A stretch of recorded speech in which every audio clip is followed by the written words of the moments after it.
It's the Infectious Groove Podcast, recorded at the 33 and 3rd Music Appreciation Center in Speakeasy, just outside of Detroit, Michigan. The Infectious Groove Podcast is your source for jammy jams, music news, and the best in-depth music discussion. Now here's your host. Hello, and the name of your host is Russ. I don't know if you heard about this, but there was some controversy. Ross? Yes, R-U-S-S. R-U-S-S. And it's funny because I mentioned that last week, and then that, because they subscribe to us now, the show that reviewed us, and they were like, they sent us a DM on Twitter, and they were like, we're real sorry that like we upset you with that. And I was like, no, I was trying to make light of it because I'm an idiot. Like, I totally, as soon as I heard that feedback, I was like, I can't believe I talked for an hour and didn't bother to say like, oh, and also you're listening to Russ. So I'm always listening to Russ. You damn right. So you just heard the lovely tones of Michelle, and guess what? Kyle's back Chicken with butt. us. You didn't even give me a chance to guess. Yeah, because no one likes to say chicken butt as much as you, and certainly no one likes to hear it. I didn't get fired. That's Kyle. Wait, from your real job or this job? This job. The most feedback I got from last week's episode, by the way, was most people were like, in the second half, I was like, wait, we should mention that like Kyle didn't die or anything, like he's just working right now. And a bunch of people wrote feedback and was like, I was really glad you said that. They were like, he's just gone. I'm still here. Second Becky. Yeah. So hopefully you guys enjoy the new sound alike for Kyle. This guy's name is Stan, and he sounds just like Kyle. It's Lyle. Yeah. So the last bit, Lyle. Hey everybody, Russ makes spelling mistakes sometimes. Now my phone autocorrects to Lyle every time I type Kyle. The L is right next to the K on the keyboard, and that's not my fault. That's God's problem, right? Yes. Blame the QWERTY guy, Mr. QWERTY. Who I assume that's what the keyboard's named after, is Mr. QWERTY. Yes, that's someone's name. Right. Q-U-T-R-Y. Q-W-E-R-T-I. Yeah, W. Yeah. You. Not just, yeah. The aptly titled Double U. Did you just have a moment where you realized that that's what it is? No, but as I was saying it, I was spelling it in my brain, like looking at it, and I thought I said W, but Right, You said Sure. you. So the last bit of follow up that I have from last week's episode, because we talked about the we're not Beatles. even drinking. I know we're not even. I did have a Mountain Dew, so You're all hopped up on the Mountain Dew. I am all hopped up on the Dew. So last week we obviously talked the Beatles a great deal, and Kyle, since you weren't here, and before I reveal the results of the poll, do you have a favorite Beatle of the four? Like, is there even one that you just favor above another, or not? No. Nope. So, well, when we talked about it last week, it came to where like I really like a lot of George's solo stuff. It's the only solo stuff I've ever cared about, so I think that's why I favor George. And Michelle was like, I really don't have a favorite Beatle because she's never looked into much of their solo stuff. Right. You know what I mean? Yeah. So, and then I was also going on about how most people want to argue over Lennon and McCartney, and I just sit in the corner being like, okay, but George is the best, though. So anyways, as promised, I ran a Twitter poll just to see what people's favorite Beatle was, and there's not a big surprise right here, but the fourth place Beatle was Ringo at 16%. For me, the biggest surprise was the second least favorite Beatle was John with 17%. Wow. And there was whole days last week where John was trailing Ringo by like 2%. I think that's what I voted for. I wanted to see the results, so I just went and voted for Lennon. Yeah.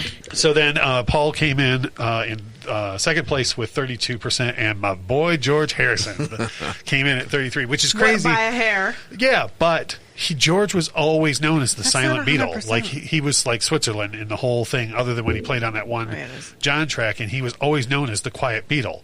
So he never really he certainly didn't get his the credit he deserved while he was in the Beatles. Right, certainly not from John and Paul. Yeah. So I think it's interesting to hear now in 2020, everybody in hindsight is like, oh yeah, George was the man. Yeah. Like, you damn right, That's George was the man. So you seem to have looked at your phone and you're confused now. What happened? That's not 100%. I'm just telling you what Twitter told me. I can show you the screenshot if you don't believe me. I believe you, but that doesn't equal 100. Okay, but that's what Twitter said. I believe you! Okay. There's 2% of people who are missing. Okay. Was there another option? There was no other option because you can only have 4 Oh. options on the tweets. So that's... Maybe someone took their votes back. Somebody was like, wait, this is too much. I don't want to be counted. Maybe 2 people have voted for Lennon, and then we're like, anyways, one other exciting thing that happened this past week was Amazon rolled out their podcast platform, I guess, which is essentially just the Amazon Music app, but now So podcasts. it's not a separate app that you download. It's in the Amazon It's in the Music. Amazon Music app. Just like how podcasts are in Spotify. Right. Yeah. Okay.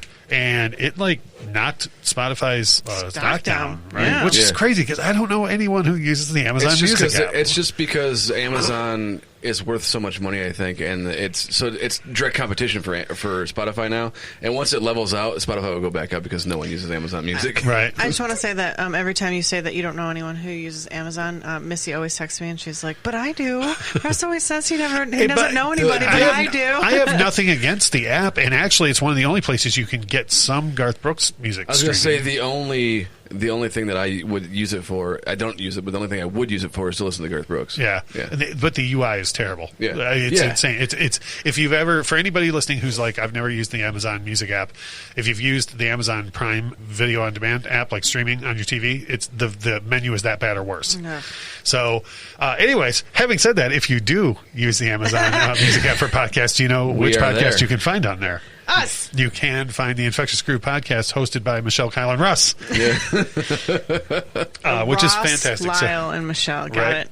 And then the other place to go for all things Infectious Group Podcast is infectiousgroupodcast.com, where you can find where you want to listen to us on there and support the show and so on and so forth. So we are pretty excited about all of that. For this particular episode, we actually don't have a main topic of discussion. We have a pretty exciting interview in the can that we're going to share in the second half of the episode, and it is with music legend Guy Pratt, who the name may not be familiar to a lot of people unless you're like a huge Pink Floyd fan, but every person listening to this show has Guy Pratt playing bass in their music collection somewhere. If you own, Robert Palmer, Coverdale Page, Pink Floyd, Madonna, Michael Jackson, if you own albums by this guy, by any of those guys, you have this guy playing bass on it. And we touched a lot on that, but I'll get back into that in a little bit. It was a really fun interview. It was a big deal for me because I don't know if you've heard me mention this on the show before, but I like Pink Floyd. Just a little bit. And Guy... How much? Well, the listeners won't be able to see, but this much. He just did a little bit. Like, Yeah, it's it like was just inch- about a half inch. Yeah. But Guy Pratt took over for Roger Waters on bass when Roger Waters very famously took his ball and went home and left Pink Floyd. And he was the bass player on the first Pink Floyd album I ever bought. So for me to sit here in the studio on Zoom looking at Guy Pratt while we're having an interview for my podcast was amazing. Yeah, that's crazy. Yeah. And you will hear in the interview, I sound exactly like a kid who would be that excited to be talking to Guy Pratt. So anyways, before all of that, we have a lot of crazy pants stuff going on this week to report on. So let's get into it. Music news. I don't know what order the crazy's in, but I guess just hit it. It would appear that Kanye West is having another episode, And we I talked always feel about this. Yeah, I feel bad when I say this because he obviously he does have mental stuff going on, and then it comes out on Twitter, and then just all hell breaks loose all the time. And it's like it seems like every couple weeks or like once a month it'll be like him just on a tirade on Twitter. And then this latest thing, though, when you look at it on the surface, you're like, yes, artists' rights matter. Yeah. And famously, the music industry has never had a problem screwing over artists. Right. So when you Yeah. see it on the surface, you want to be like, okay, what's going on? So everything that's going on with him now is it's not all like him being like crazy pants. He Mildly crazy pants. he was demanding an apology from Drake and J. Cole because he felt that they I'm really happy for you. I'm gonna let you finish. I just literally looked at the screen and was like, perfect. He felt that they were sneak dissing him in a couple of their songs. That I personally feel like they were talking about him. Sure. So he feels Is that a term? Sneak diss, yeah. Sneak dissing. it's they're talking shit about him without actually mentioning his name. Like sneak pooping. Yeah. Yeah, maybe. Yes, that's exactly like sneak pooping. Go on, Kyle. So the ball rolled from that onto him demanding that he was not going to put out any more music or work on anything else until he got a hold of, or until his contracts were up. So a couple of weeks ago, you and I were talking about it on the show, and I was like, did that album ever come out? And you were like, no. Nope. And before this whole thing erupted, I thought, because a lot of that happened with Prince in the early 90s, where like a record was supposed to come out and then it didn't. And I was like, I wonder if there's something going on. And now, now it's all coming to light. So he went on a tirade on Twitter and was posting all of his music contracts for everyone to look at and, sift through. I saw so many articles, and it was like the 10 things we learned in reading Kanye's stuff. I was like, that's the one I want. I want to break that down instead of reading all the legalese. Yeah, and so the thing is, he was due to get his masters back 20 years after he released his 6th album, which will... 7th album? 7th. Which was The Life of Pablo. Okay. So it's like 16 more years that he has to wait. Which is fair, in my opinion. Yeah, but now he's like, all hell is breaking loose because apparently Jay-Z sold some of Kanye's masters back to the record label in order to get his own masters back. Okay. And Kanye West found out about this, and it was... square deal. If it's Jay's property, it's Jay's property. Yeah, Jay-Z owned all of Kanye's masters. So Kanye was not happy about it. And, you don't say? Yeah. Has he ever expressed himself when he's not happy about something? I encourage everyone to go. I mean, even if a lot of the tweets got deleted because he also misspelled Jay-Z's real name. Oh, boy. Accidentally. Why can't Sean Carter, right? Yeah. I don't know why, but I couldn't think of his real name. S-H-A-W-N. Yeah. And Kanye West originally tweeted, I'm waiting on a meeting with S-E-A-N Carter. Well, maybe some Sean Carter was like... And then deleted that tweet and then retweeted Wasn't that he it was... with like my former best friend, Sean Carter, or something? Yeah. And like, you don't know how to spell your best friend's name? Yeah. Yeah, well, in fairness, I can't spell your last name. So. Yes, you can.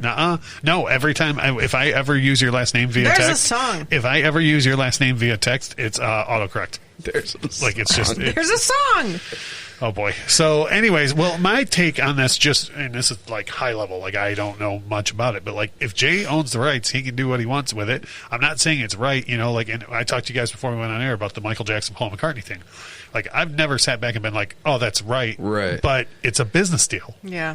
I think it was just because at one time they had a personal relationship and not a business one, and Michael and Paul was the same way. Yeah. So that's why. If it was anybody else, I think he would have been like, "Fuck you." Yeah. But like he just feels personally like attacked by it or whatever. By the way, my favorite thing that Michael Jackson ever did with music rights was when Eminem put out the video for "Just Lose It" and was really taking unfair shots at Michael Jackson in the video. 24 hours later, Michael Jackson bought Eminem's music. Like he was just like, have fun selling those records. Aw, shit. Yeah. But then again, that's the guy who passed away owning 50% of all of Sony Music. Yeah, that's Michael. Oh my God, that's crazy. But yeah, literally the day after Lose Yourself came out, or Just Lose It, I'm sorry. Just Lose It. 24 hours after it came out, Michael was like, that's cute. Let me just, you know how you used to get paid? Like, I'll just go ahead and take that money now. This whole thing brings to light that, like, maybe artists shouldn't have to wait 30 or 20 years after they put out music, because in 20 years that artist might not even be an artist anymore. Right. So if they're going to be able to collect a lot less money off of the royalties of that, sure, in the future, then they should be getting some of that money now. Is that standard? I don't think there really is a standard. When you said that they should get their money now, I was thinking oh my God. It's your money. You need it now. We can't say who it is because they're not sponsoring us. But. Yeah. I don't even know who it is, actually, if you were to say. If you recognize that jingle and you know the person who made that jingle, we will gladly read the entire jingle on the show correctly for a little bit of money. We'll have Michelle sing it. Yes. It's my money. I need it now. God, you gotta stop with the free ads.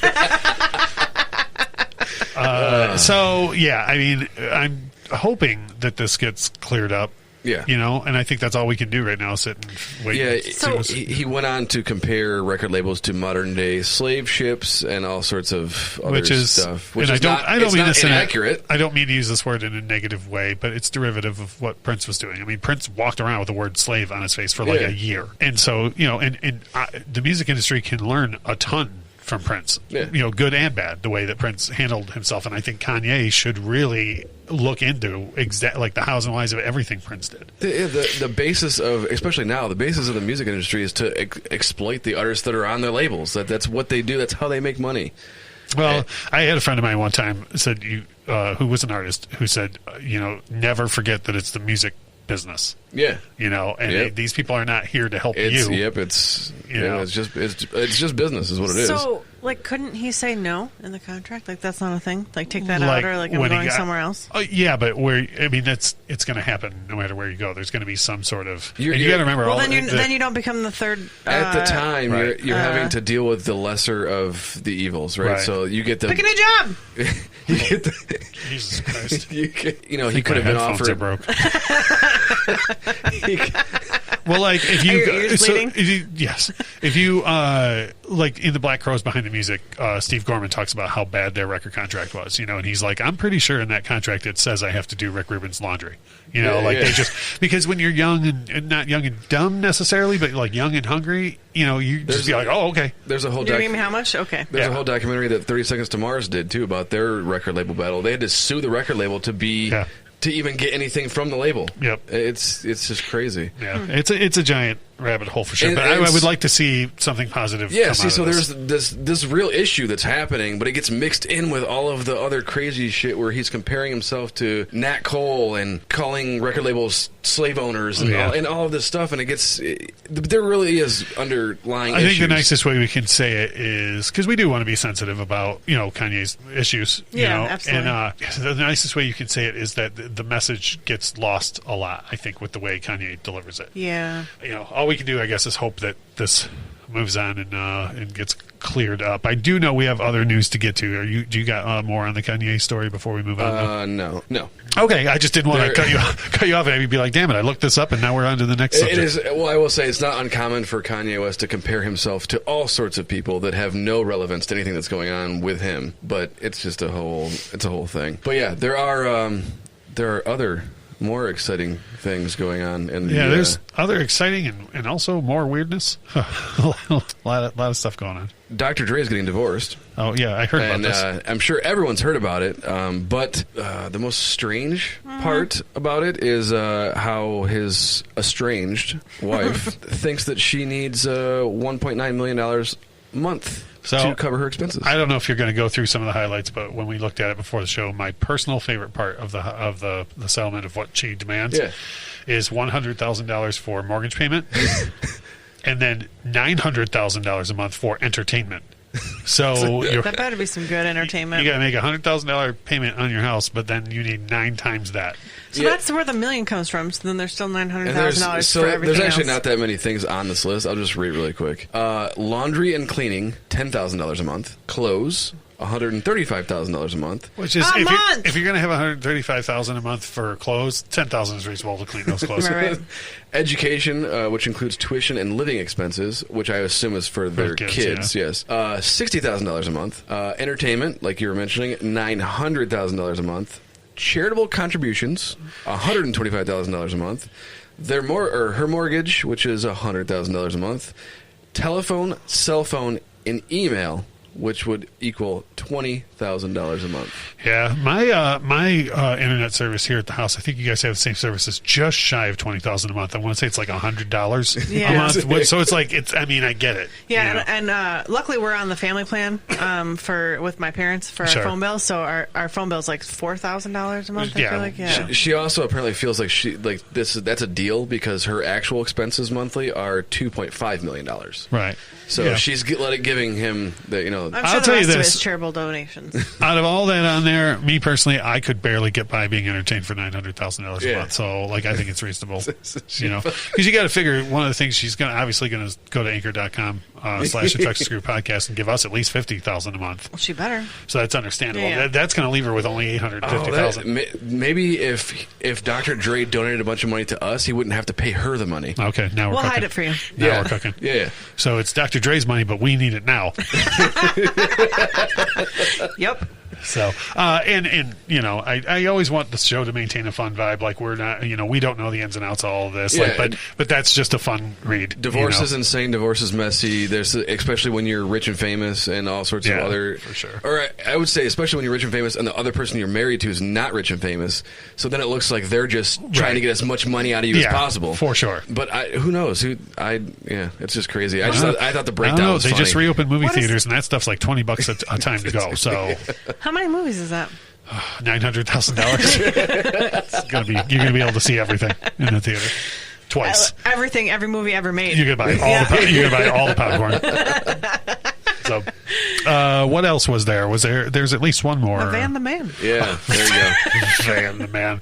In every episode, we kind of have talking points that we ask about for people. Does anybody on Earth call Van Morrison Van the Man? Because the story Michelle's about to tell us about, in the article that we read, they said Van Morrison, who's known by his fans as Van the Man. Yes, that's what they specifically said, that his legions of fans call him Van the Man. So if you're a legion of fan member of Van the Man, please tell us if you've ever... I've never in my life heard someone refer to Van Morrison as Van. Well, that's what it's going to go by from here on out. I wish I had that Kanye button to press really quick. For Michelle going on? Yeah. Well, because I made a mistake with something I said earlier. I'm really happy for you. I'm gonna let you finish. See, you got Kanye. Yeah. So it was Nat Turner, not Nat King. Okay. We were talking music. I was thinking Nat King Cole, not the. Gotcha. It's Nat Turner. You know, Kyle. We like to wait a week to correct ourselves. I don't know.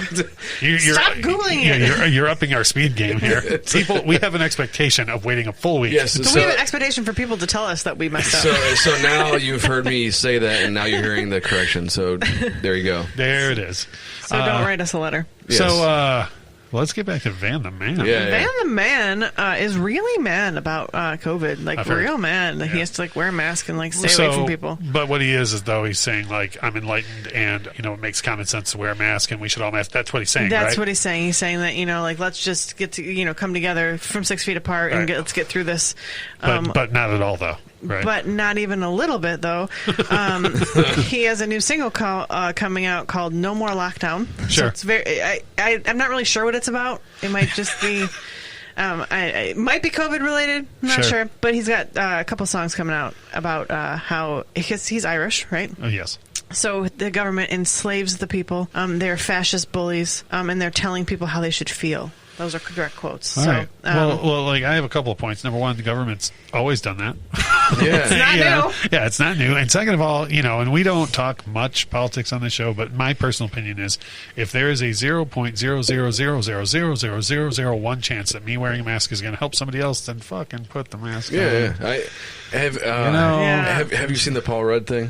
Yeah. With the mask video. Oh, God. I love Paul. Yeah, it's so funny. The fact that you can be so selfish that you don't even you won't even do it for your fellow human. I don't care about you. But and my thing is, if somebody's listening to this right now and they're like, "Well, I don't want to wear a mask," and it's just your fellow man. Yeah. I don't even want to get into the whole discussion. I'm not even asking you to take the vaccine. I'm asking you to put on a mask. That's it. Just wear a mask. That's it. It's really not that big of a deal. And I guarantee you that he participates in using some sort of social media or Google or whatever, and they, as seen on that new movie, Social Dilemma, those things manipulate how people feel all the time. Right, so sure. He's pumping stuff into the machine. I wonder if he wears a seatbelt.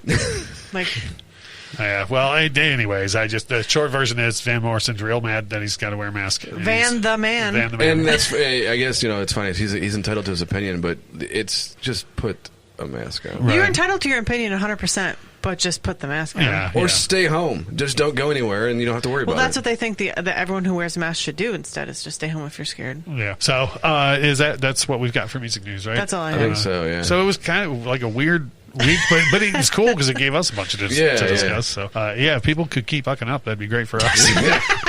Give us tons of stuff. So I anticipate that very soon we're going to have another Kanye update because and like I said, hopefully something getting sorted out. Yes, yeah, All right, moving right along.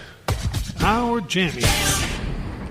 For me this week, real simple for me. I don't know why. It's a fantastic album, but for some reason, earlier this week, Bumblefoot's latest record, Little Brother's Watching, flew into my head. It was probably, I guess it was probably a YouTube suggestion or whatever, like, because a lot of his guitar teaching videos and stuff show up on my YouTube channel a lot, so probably something like that. But damn it, his latest solo record, it's a couple years old now. I want to say it came out in 2016 or so. It's just really, really, really good. And actually, the title of the record comes from, because Little Brother is Watching, comes from like the entitlement that fans have now with social media, where like fans feel like everybody, like the artist should always be replying to them. Or, they feel entitled. Yeah, and it's not like you guys know this. Ron's like the nicest guy in the world, and so the title song isn't really like a vindictive type thing. Like he's mad about it. It's more him just kind of being like, "Holy crap, that's a lot of pressure," to have little brother watching all the time, And but the whole record is just fantastic. There's a song on it called "Don't Know Who to Pray to Anymore," where I'm not giving out any information that isn't public, but Ron is a 2 times over cancer survivor, and he's had a lot of other things happen. He had a really, really horrific car wreck that took a lot away from his life, and he's overcome that too. And the song is all about just pretty much being at that point where you're like, who do I pray to about this? Right. You know what I mean? Like, why? How can this stop happening? So we always shamelessly plug our Spotify playlist, but I'm going to put some of those songs on there because I think a lot of people, anybody who knows the name Bumblefoot or knows what they always think like progressive rock and like super fast playing and stuff. And he does a lot of like bluesy, soulful playing on this record that I don't think a lot of people really would expect. So it's my personal favorite thing that he's been involved in outside of his work on Chinese Democracy. Outside of that, he's a member of the Sons of Apollo now, and I like this solo record as much or more than that record. Oh, really? With those legends on it. So that's really the only thing I was really locked into this week. Other than that, I've been listening to still that Casey Kasem countdown all the time. It's just the greatest thing. It's the greatest thing. So I can't just get on here every week and be like, I was listening to Casey Kasem countdown again. You can. But yeah, I just yesterday I got in the car to go, and I heard I caught the tail end of a countdown, and the top 3 songs on the countdown was State of Shock by the Jacksons, it's by Michael and Mick Jagger. And first thing I was like, that made it to number 3? Like, it's an okay song at best. It's a whole thing. Freddie Mercury was supposed to be on it, and him and Michael got in an argument, and so Mick Jagger was brought in to replace him. And it's just an okay song at best, and I was stunned. I was like, how is this at 3? And then When Doves Cry was the number 2 song in the nation. And again, I tell you guys that I used to love what I learned from Casey all the time. Yeah. He said it just fell to number 2. It was number 1 for 5 weeks before that. Like 5 weeks, man. That's a long time. Crazy. In the same countdown I learned, do you know how long Thriller was at number 1 when it hit number 1? No. 82. 37 weeks. 37. 37 weeks. Try not to suck any dicks on your way to the parking lot. On the way to the parking lot. But could you even imagine any album being number 1 for over half the year? Yeah, that's crazy. Right now? I mean, that's crazy, No. And so anyways, does anybody have a wild guess so State of Shock by the Jacksons was number 3. When Doves Cry was number 2. Anybody have a wild guess what the number 1 song in the nation was? What year? Don't even answer that because it doesn't even help me answer. Yeah, I almost said like, how the hell would that help you? But then, just a wild guess. Think mid '80s. How's it soundtrack? Footloose. Ghostbusters. Oh, number 1 song was in the Footloose nation. from the 80s? Yeah, absolutely. Okay. Yeah. At least I got it the right decade. Well, they remade You it. just live in a time machine where you're just bouncing back and forth the entire time. They remade it like 5 years ago too. Yeah. So, anyways, let's see who we do. Oh my. Oh my. Get ready. I was a little too excited, and I got lost in my notes here. But dear God, be with us, Michelle. What are your jammy jams? I just gave you all the build up. You were like, and Michelle, what are your Michelle, what are your jammy jams? This week I've been on a Kings of Leon kick. I just kind of shuffle them around, and that's Just but you're a later Kings Leon fan, correct? not necessarily. Their first record is not my jam. Is not. There's some songs on it. So, and Kyle, if you would please look at me right now. So she doesn't like the first record. So that would be the later material that she likes. So it's just the first record, and then everything else after that is the Is the- later is material. the stuff that came out later. Is Yes. their first record the one with Sex on Fire on it? No. No, they had one before that. Oh, okay. Which was like more punkish, right? Yeah, it's Ish. It's own not the it. sound most people know. Yeah. Let's put it that way. I myself am a fan of the record after the one with Sex on Fire and the one after that. But the Sex on Fire one's what broke them into For like... sure. Yeah, okay. You like Come Around Sundown and Mechanical Ball. Absolutely. Yeah, and Their Wall. later material, if you will. But It came on in a playlist I was listening to, and I was like, "Yep, like I need more of that right Sure. now." And there was not one song over like hours that I skipped. I was like, "Oh, Right yeah, on. jam!" That's cool. And it reminded me of when I saw him at Pine Knob, and Yeah. I was like, "Outdoor concerts." Yeah. Yeah, Yeah, I know. That made me sad. That's a band I would like to see them overcome their issues and make a comeback. There's just like infighting and that type of stuff. So Okay. Because they're all like related. yeah, and a lot of what I read is like, you know, this person's version and that person's version, but there's infighting. So Oh, stop fighting.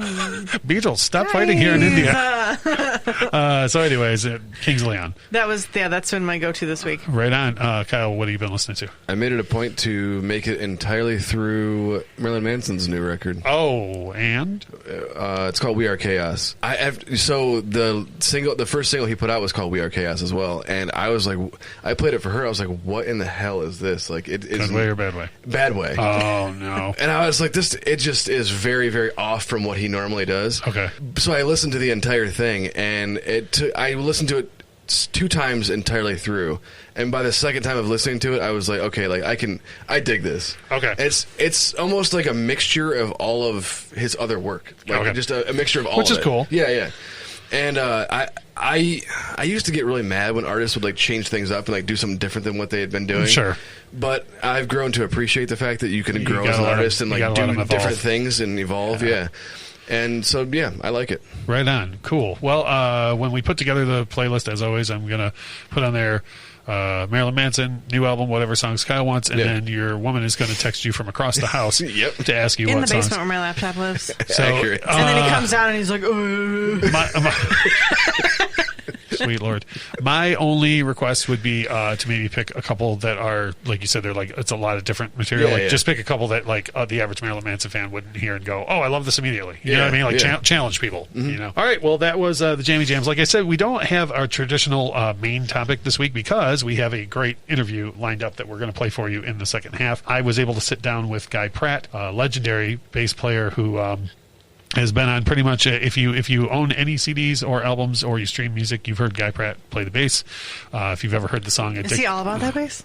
He is definitely all about did you that ask him bass. that? I did not. But you can confirm it. Can you, it's- schedule on the interview? Yeah, I can. But like, if you've heard the song "Addicted to Love" in your life, you've heard Guy Pratt play bass. God, I love that song. If you've heard "Like a Prayer" by Madonna, you've heard him. If you've heard "Earth Song" by Michael Jackson, you've heard him. If you've heard any song off the last 2 Pink Floyd studio records or anything off of the wildly successful last 2 Pink Floyd live albums, you've heard Guy Pratt play bass. And that's, I can't stress enough, that's like scratching the surface of his amazing. Yeah, it's crazy. Yeah. So what I'm going to do is take us to break. We're going to come back up from break. I'm going to break us into that interview, let that play for you guys, and then we will take the show out. And we've got a little news on what's going to happen next week and everything. So we will be right back in just a second.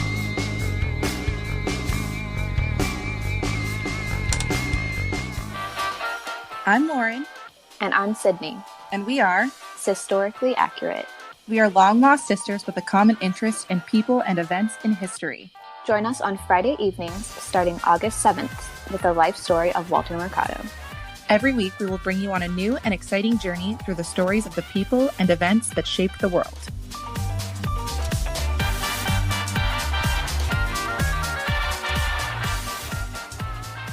In a world of utter randomness, one podcast stood out from the bunch. And it was The Amazing World of Talking Shiz. Sorry, I had to clear my throat there.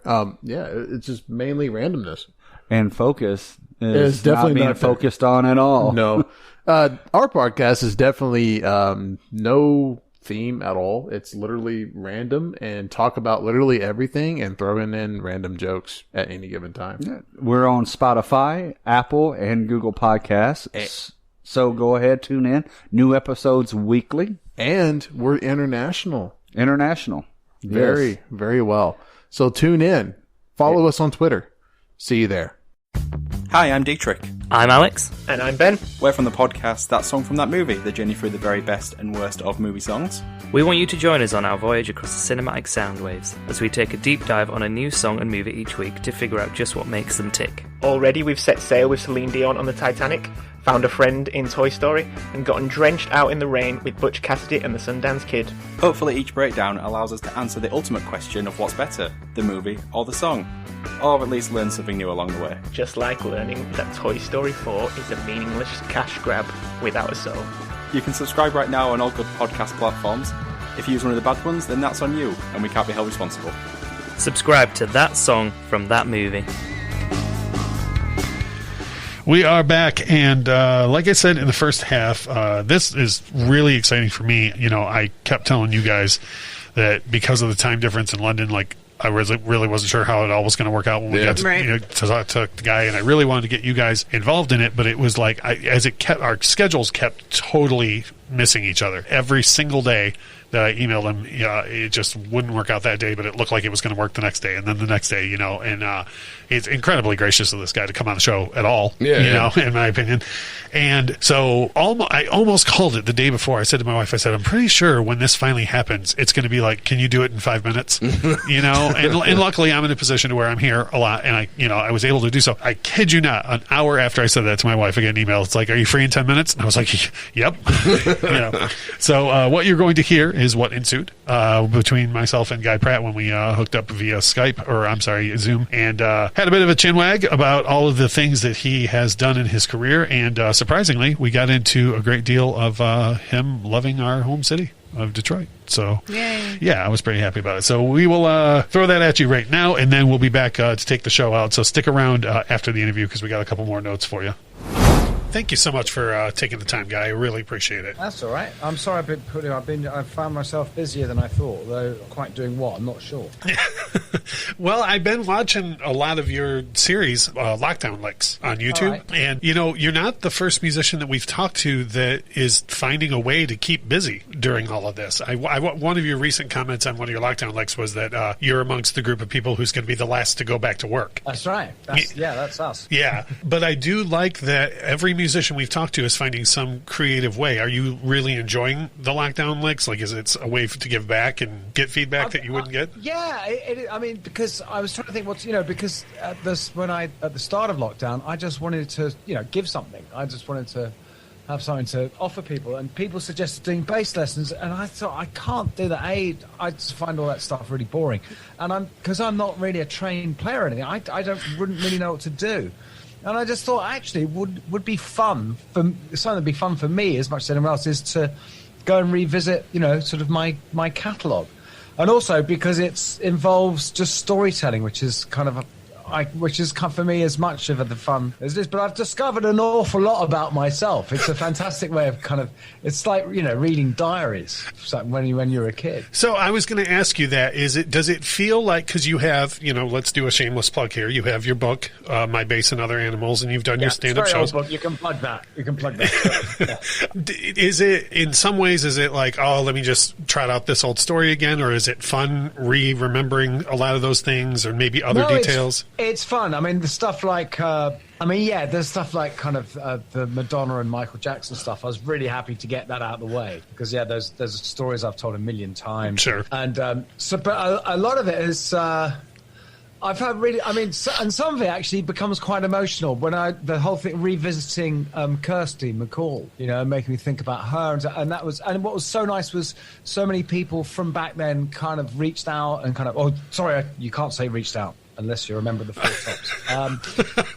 But like Steve Lillywhite got in touch, John Bruff, the old engineer, and it was really, this kind of created this worldwide network of warmth and remembering of Kirsty, and that was that to me was really special. Yeah. So, as opposed to just offering a fucking service to the bass players in Pink Floyd tribute bands.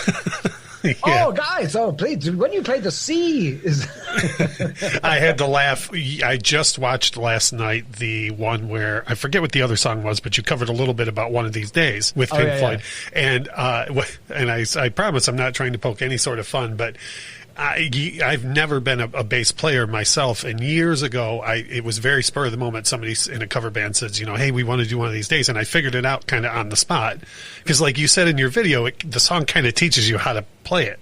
Yeah, exactly, yeah. And so I found it humorous that people were like, hey, show us how to play that, and you were just like, well, there's there's nothing to it. No, there really isn't. But and it was literally written. It's classic sort of Pink Floyd pragmatism, which is the reason it starts with those two notes. Is so that when you're playing live, you know what the delay time is. Right. And then you've just got to play that fucking note, man. I mean, come on. Yeah. I do like what you were doing on the 94 tour, and since though, with like in the middle of the song and that's just kind of make it up as you go along. Well, I mean, all those things are sort of make it up as you go along, but it never stays make it up as you go along. You know, you always settle into something. Right. Yeah. Like again, the lead that you do at the beginning of Sorrow. You know, the video that I watched, you just kind of did it once and then it stuck with you. And it's quite funny that because because Pink Floyd fans are the kind of greatest anoraks in the world, and so what's funny is if you mess with anything, you know, it's like you can imagine the villagers with flaming pitchforks coming up. Oh yeah. But then the funny thing is now there's stuff I've been doing, so that now there's stuff of mine, and if I don't play it exactly the same, that's how you played it in Chantilly on August 1994. So, first of all, I've been that guy myself, where I've absolutely. By the way, that was not a criticism in any way. If there's anyone listening, that wasn't a criticism. Because I myself was a Pink Floyd anorak. Yeah, and we only do it because we love it.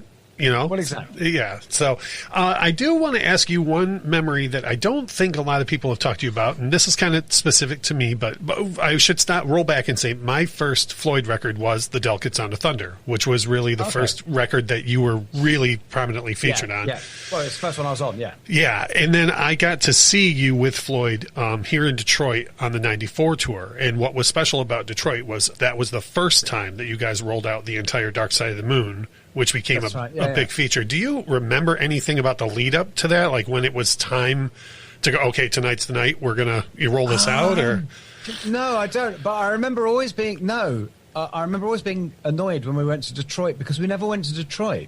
Oh yeah, yep. You're about an hour north.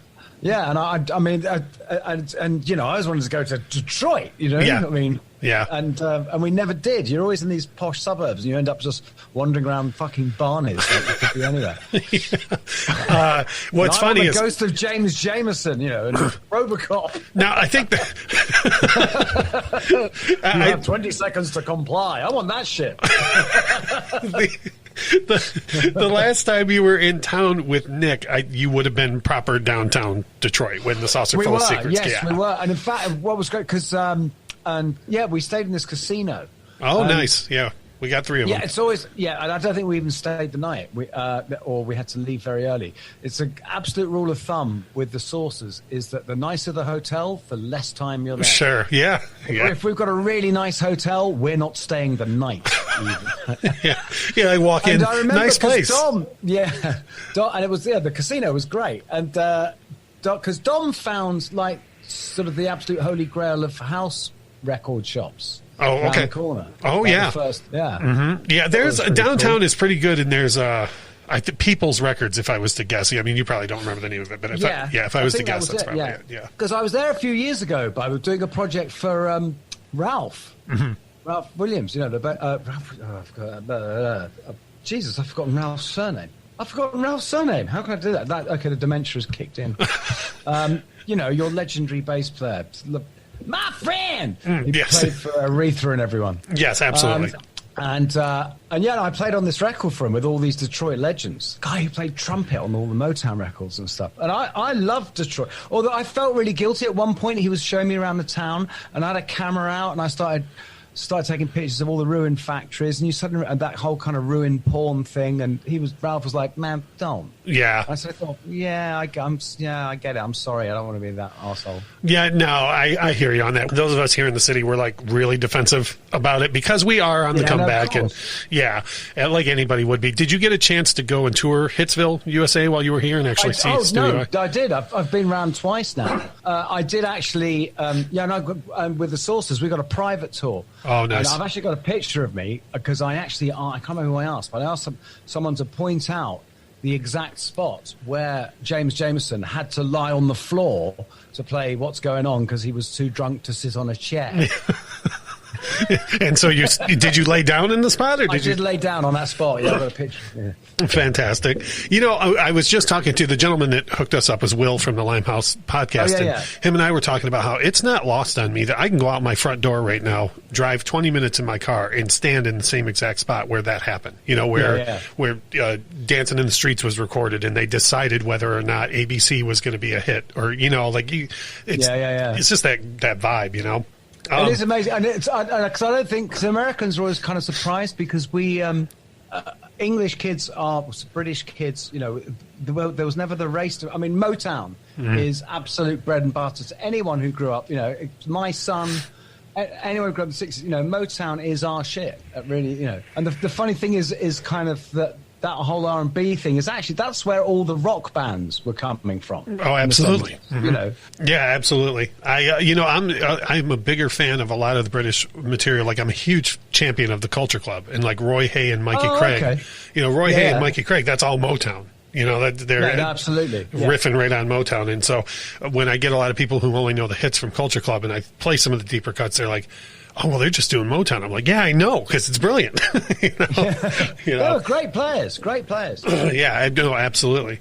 Your career is, I mean, just ridiculous. If a person goes to Wikipedia and looks at just the things that you've played on, it's stunning. Do you sometimes look back and think about that and just think, how did I play on all of this? Oh, no, completely. I mean, I spent my entire life just with the biggest case of imposter syndrome fucking possible. It all seemed to be sort of happy accidents. I mean, I've never, because I just wanted to be in a band. You know, I just wanted to be in a band. I never wanted to be that session guy. I never wanted to be that, and I certainly never felt qualified to be that guy. And the time when I was living in LA doing all that, and I got flown out to LA to play on this Madonna record, and then I just got asked to play on all this other stuff, and I said, just being around all these cats, you know, and I was just thinking, and every day I'd just be like, what am I doing here? Right. I'm going to get found out any second now. It's like, you know, I'm so much, I dress far too well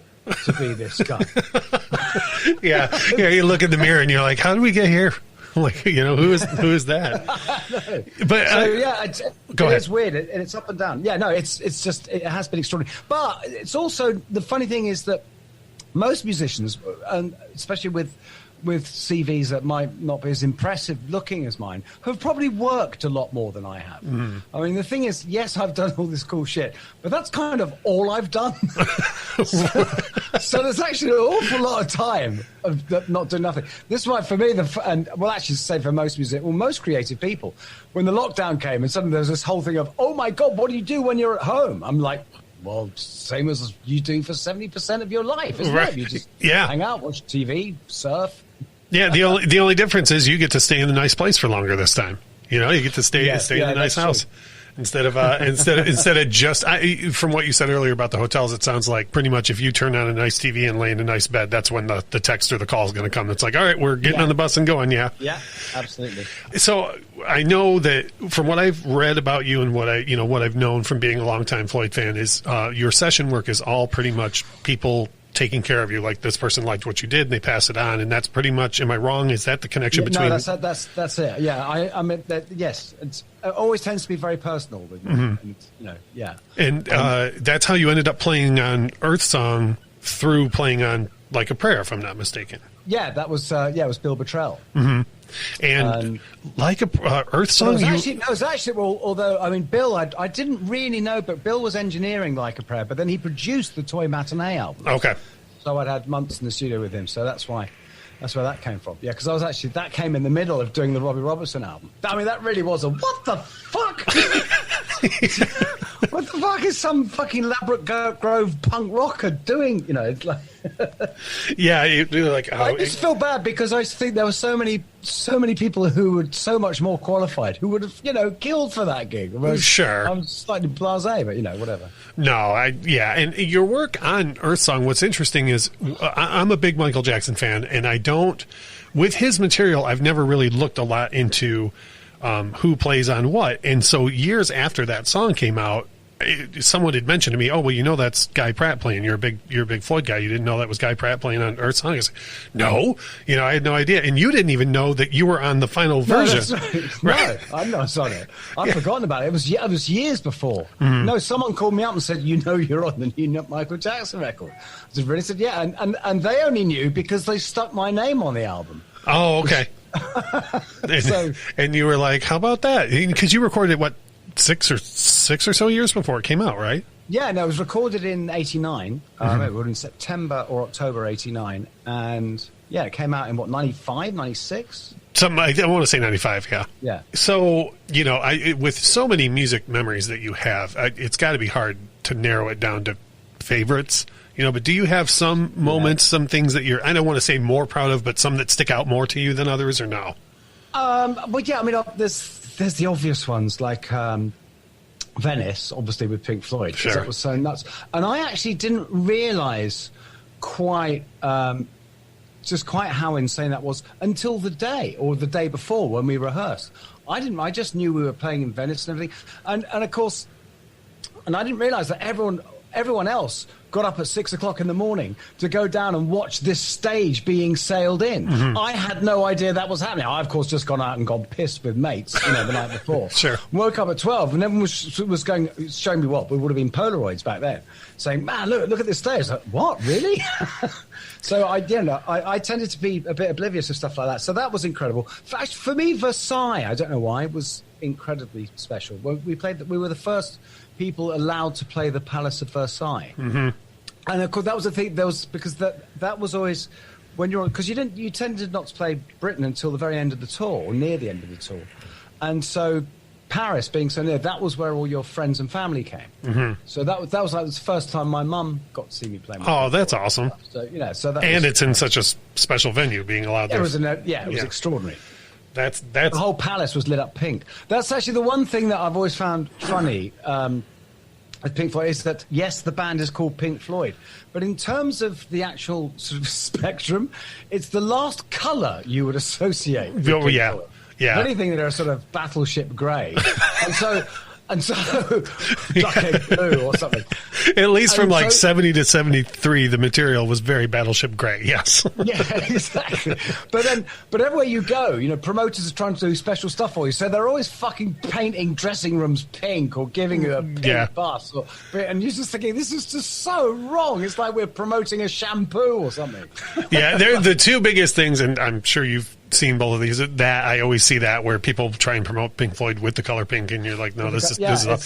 And then just earlier today, actually, I was thumbing around YouTube and I saw some press kits from when A Momentary Lapse of Reason came out, and there was just this local news in LA or something, and the anchor says, well, it's been a while, but Pink Floyd is back and he's got a new album. I was like, well, somebody didn't read all of their notes before they were supposed to go live on this, So the funny thing is that because they just, it was such a different world, and the only reason they did any press at all was because on the first tour was that because it was David going out and Roger was going out as well, so it was the first time they ever had to become personalities, put forward any sort of front man or anything. Sure. Because we basically had this press girl whose job, she said when she asked Steve O'Rourke, the manager, what her job was, she said, "Well, you just say no." Sure. Yep. And she basically answered the phone all day to every newspaper, every TV station, everything. So, "Hi, can we go?" No. Yeah, no. Yep, sure. And all she was doing was just turning stuff down. Yeah. It was extraordinary. Yeah, and your job was just, at that time, just to go along and play all the material and... Yep. Yeah. Yeah, completely. Yeah, I mean, I got it all wrong. I've always said that this... It's only sort of in later years you realise that as a musician you are hired to perform a function, to perform your duties and your job to the utmost of your abilities and to be available time. Whereas I always just thought I'd been asked to join the gang. And as long as I'm vaguely together for the gig, it's all great. You're out there just putting your own spin on everything. And no, this is not okay. Am I not the man? Well, it wasn't that. I mean, the material I took care of, but it was, it never occurred to me that kind of, yes, Ronnie Wood, it's cool if Ronnie Wood wants to stay up for 5 days on tour, right. He can.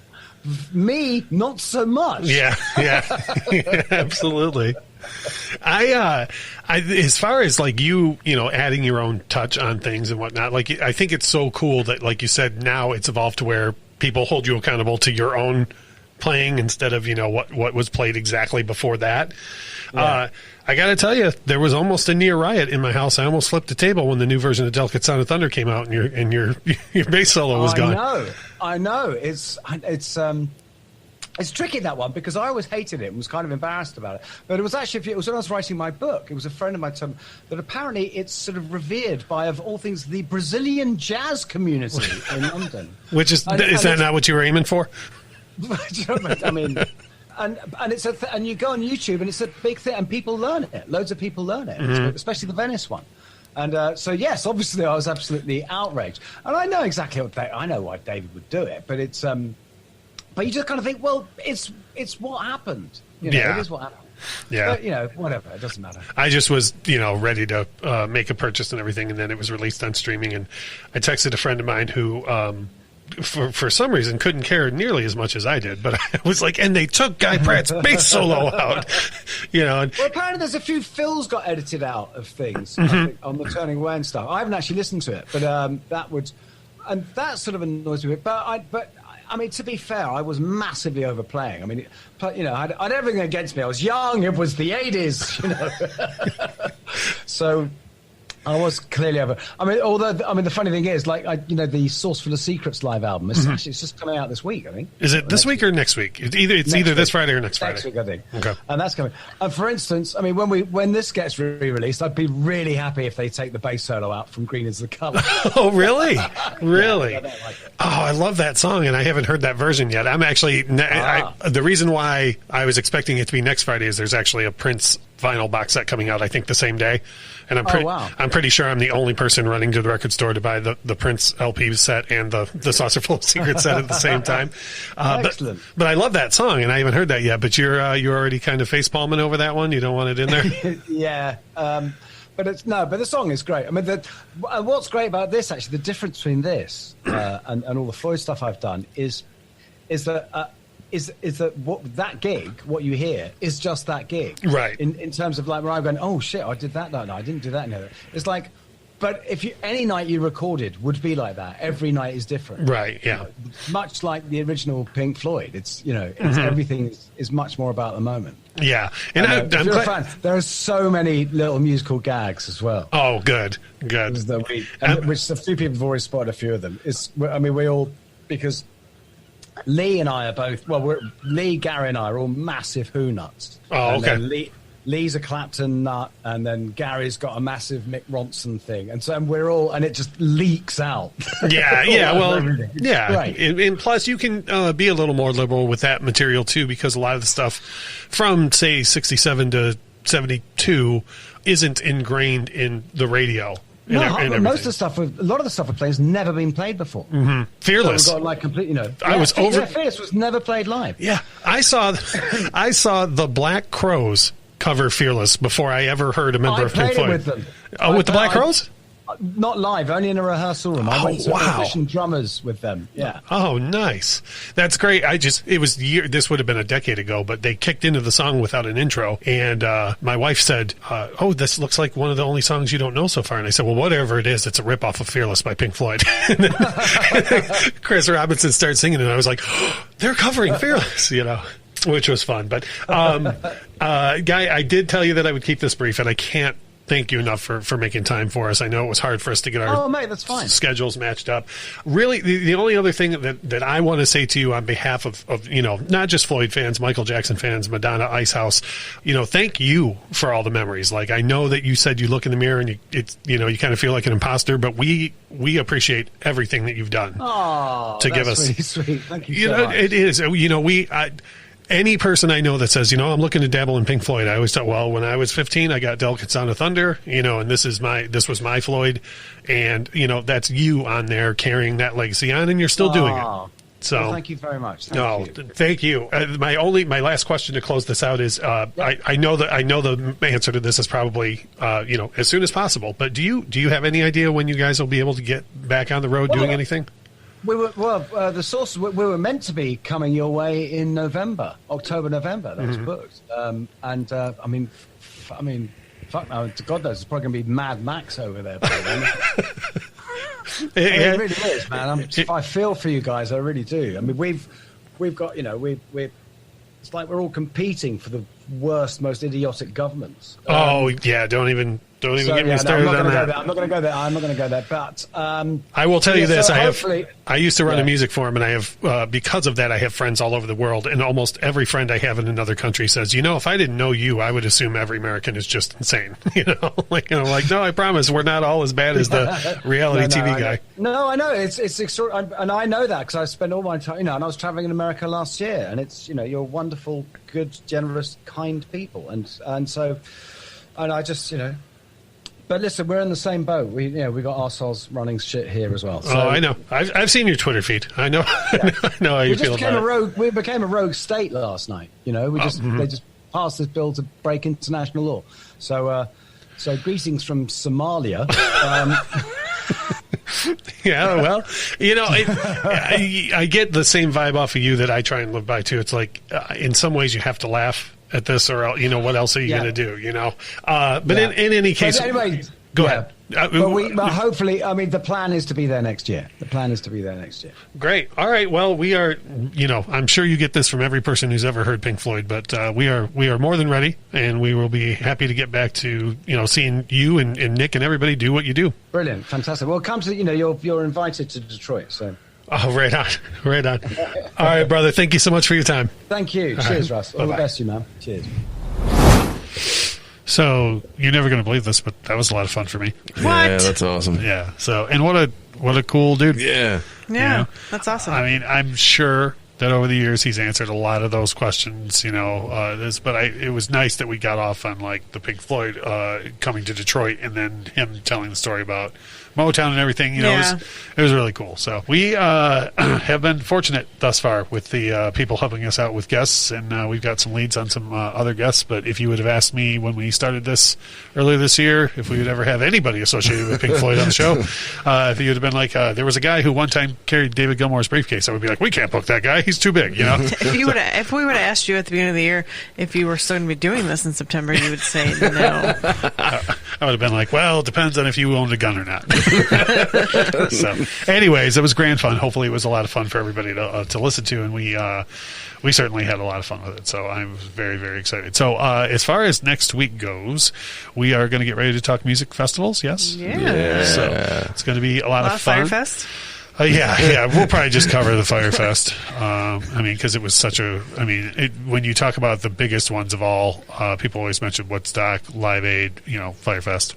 All the ones who were massively successful. Correct. Yep. Yes. Yeah. In terms of tents and peanut butter jelly sandwiches. Yes. No water though. Right. Yeah. No water. I mean, why would you have that? No. So, anyways, this has been a whole lot of fun for us. Hopefully, it's been a whole lot of fun for you guys. We will be back at it next week, and then after that, like I say, we're working on some other things and whatnot. But we do have a lot of guests lined up, which is going to be a whole lot of fun for us. So, as we always say about this time, without music, life would be a mistake. Bye. Bye. The Infectious Groove podcast is hosted by Russ Robinson, Kyle Wimple, and Michelle Koselecki. Produced and edited by Russ Robinson. Intro and outro music composed by Chris Kimmel. Opening credits read by Stacey Robinson. Recorded with a Rode Podcaster Pro and Rode Pod mics.